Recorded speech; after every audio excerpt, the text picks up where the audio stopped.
Hey everybody, welcome to Lumisonic. Today we are going to check out the DJI Mobile Osmo and see how it works, so stay tuned and check it out.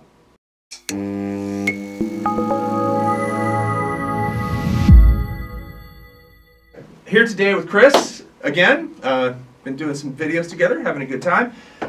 Chris actually gave me a DJI Osmo for my birthday, which I very much appreciate. I have to say I have not been very diligent about using it because when I first turned it on, I had some problems, and then back into the box it went, and it sat there until just now when he updated the firmware and made it all work. So far my impression of it is mixed because of the problems. Yeah. What's your impression? You've used yours a lot. Well, I've been a big fan of DJI for a while, have the drones and that sort of thing. So when this came out, I saw the announcement also for the GoPro, what they're doing with The their Karma, gimbal, yeah. the Karma gimbal and that sort of thing. I was like, all right, I'm going to go ahead and pick one of these up. First of all, they're $300. And I think that's a very kind of high price point. I've had some challenges with this. Okay. Number one, I wanted this because I have a 4K phone. It'll shoot in 4K, and I needed something to kind of stabilize when we're doing stuff with kids. As you can see, when this thing is limp or not turned on, you know, it's pretty floppy. And now Kelly's going to turn his on. So there's a lot of things to get used to when it comes to using a gimbal and that sort of thing. So first of all, let's talk about what it takes to get this DJI Mobile working.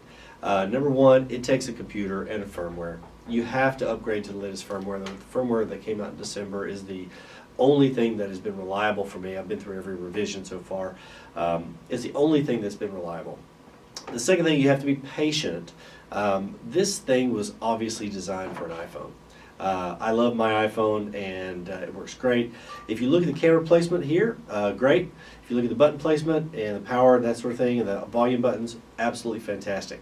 And that works and slides directly in to the gimbal area here and works great. What is that? It's an iPhone 6. This is iPhone 6s Plus. Okay. And I will say that also this gimbal is designed for an iPhone 6, like you've got in your hand there. Works great. The 6s Plus does work. It takes a little bit more balancing, and so you have to ignore some of the best practices, like balancing your phone before you turn it on. It will not be balanced on a 6s Plus, so you really have to kind of just assume that it's going to balance itself out when you turn it on. And that's what the motors do. Exactly, that's what the motors do, and it may burn up the motors because your phone is a bit heavier. What I'd hope, though, is that this Osmo Mobile would also work on the Nexus, which is great because it's running Android 7.1. It does not work, but it works. It doesn't work for a very particular reason. The volume rockers on the phone here are in the middle, and so if you'll see this little gimbal hold for your phone, it basically turns the sound down completely, and so it's really not usable on the Android Nexus 6. But once you have those things figured out and you've got your firmware updated and so forth, then you're in a situation where you've got something that's actually usable.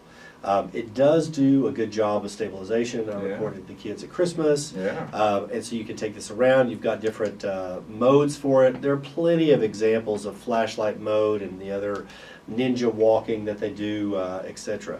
So the most important thing I want to get from this review is why you would use this. So there's plenty of tutorials and there's plenty of examples of how people have used it. Why would you use this? Well, this is an active kind of camera. This is something that you would use like alongside kids playing in a background. It also does a lot of really cool functions when you're actually mounted on a tripod. And that's what this little device that comes with it does. It mounts Actually, to the it tripod. doesn't come with it, and so that's my other complaint about DJI is this is a $10 plastic case that you have to buy separately. Oh, okay. Mine came with it. Exactly, because you got it for Christmas. Oh, okay. So I bought it because I knew that you would want that or to place it on a table and that sort of thing. This is another $20 attachment here that's used to hold microphones and lights. Like hot shoes. Exactly. But once you mount this guy on here, it's still a little wobbly. As you can see here, you know, it's not a firm grip. And so you can do a lot of great time-lapse work with the DJI Mobile app, but you just have to be cognizant that one little bump on this, and this thing is completely wobbly. Even with this locked down, it's still wobbly. I like this though if it's in a handheld mode. The only reason that I use this is for it sitting on the desk. So I don't have to like constantly let the gimbal flop around all the time. Yeah, because you don't want to set it there and ruin the Exactly. motors, especially if it's running. So when you do get this running, it works great. And there have been a number of issues on the forums about timing issues and memory issues and that sort of thing. But once I got it working, it worked great. And I will say that the button, the pan, which I'm doing right now, and the tilt with this thing is super smooth. And if you'll double click on it, you can put it into flashlight mode, which is great for when you're taking shots of the kids down below. Yeah, down low.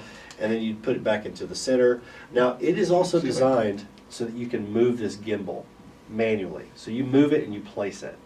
So it will stay in that spot once you've moved it. So you could also track and stay in those same areas when the trigger is now pressed and so forth. So to get back to why you would use this. This is designed for active shots. You know, when you're out, you're chunking, you're running around with the kids and that sort of thing. That's how I use it. I've had good success with it and so forth, but it came with a lot of trial and error. Whether it be firmware updates, getting used to the trigger position, balancing the phone. As I said, the 6S Plus is a big phone, but it over time it's learned to balance. In the first versions of the firmware, I don't think that it was actually set for a 6S Plus. Give me the 3 upsides to this thing.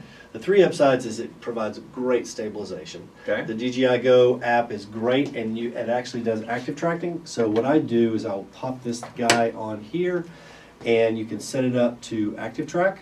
It'll actually follow you. And it'll track whatever you want to track. You draw a square around it. Draw a square around it, and so I can track you and Yeah. that sort of thing. So it works great. And then the third thing is it makes shooting and customizing footage very, very easy. And what are the 3 things you don't like about it? All right, so number one, it's floppy. When it's turned off, it's floppy, and it should have some sort of a lock mode. The second is it's taken a number of revisions of the firmware to actually get it to function properly, which is kind of sad. And then the third thing is that there have been a lot of failures. You know, I've had some friends of mine who got these, had to return them, and then never bought them again. So overall, I like it. Is it a must-have and a must-purchase? I don't think so. I've not been impressed with it. It took a lot to get going. It does work. I mean, if you're doing stabilized footage and that sort of thing, it's great. But if you look at the comparison between the gimbals that are provided by GoPro, and you look at this, it's not a one-to-one. Guess what? We're going to do a comparison. Oh, fantastic. Yeah. Well, so folks, it sounds like Chris, who's used this thing quite a bit, is saying it's a good thing to have. Great if you shoot a lot on your phone, but not an essential. So let us know what you think in the comments below. If you like this video, we're planning to do a lot more about gimbals, about cameras, about lighting systems, about stabilizers, everything except drones, because that's on Ready Set Drone. But if you want to check it out, please subscribe, comment below, and we'll see you next time on Lumisonic. Thanks for watching.